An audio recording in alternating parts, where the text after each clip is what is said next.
मगर 16 महीनों में आप लोग खाई साहब नहीं कर सके उसको, यानी ये सब चीज़ें जो थी ये मौजूद थी, इसके इशारे मिल रहे थे। मैं एग्री करता हूँ। हमारे 16 महीने जो है ना शहबाज शरीफ की क़यादत में हमने माशी महाज के ऊपर जो है ना जंग लड़ी है और किसी तरह हम बच बचा के हमको फाते नहीं हुए। मैं नहीं कहता कि हमने को फतह पाई, लेकिन हमने कम से कम दफा कर लिया कि हम जो है उसके ऊपर जो है यानी मैदान जंग से जो है वो लाशें छोड़ के ना भागें, उस तरह की सिचुएशन नहीं है। इज़्ज़त आबरू के साथ हम जो है ना उससे निकल आए, ताकि जब भी कोई गवर्नमेंट आती है नई आती है उसके लिए जो है कोई हैंडीकैप ना हो।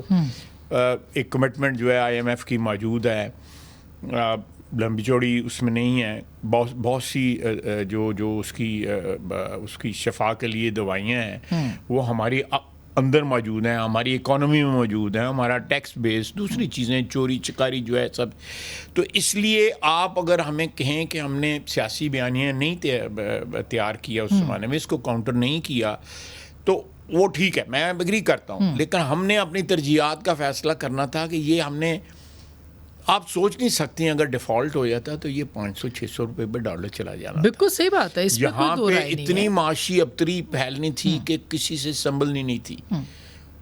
क्या होता मैं उसको इमेजिन करने की भी जरूरत नहीं। और क्या ये प्लान भी यही था? क्योंकि बार-बार श्रीलंका की प्लान देखना आप वो टेलीफोन कॉलें देखें, टेलीफोन कॉलें देखें, फिर जिस तरह IMF को अप्रोच करना लगा, उनको खताबत की गई, ये सारा ये सारा था कि अगर हमारे पास नहीं रहा ना खेडन दे ना खेडन दवा दे, उसके आगे मुहावरे का एक और भी हिस्सा है तो वो मैं नहीं बोलूँगा। तो वो जो है उसको पाकिस्तान का वो उनके ज़हन में ये तस्वर भी नहीं है कि हमारी हुक्मरानी के बगैर जो है पाकिस्तान का वजूद भी जो है वो सलामत रह सकता है। उन्होंने तबाह करने की पूरी कोशिश की,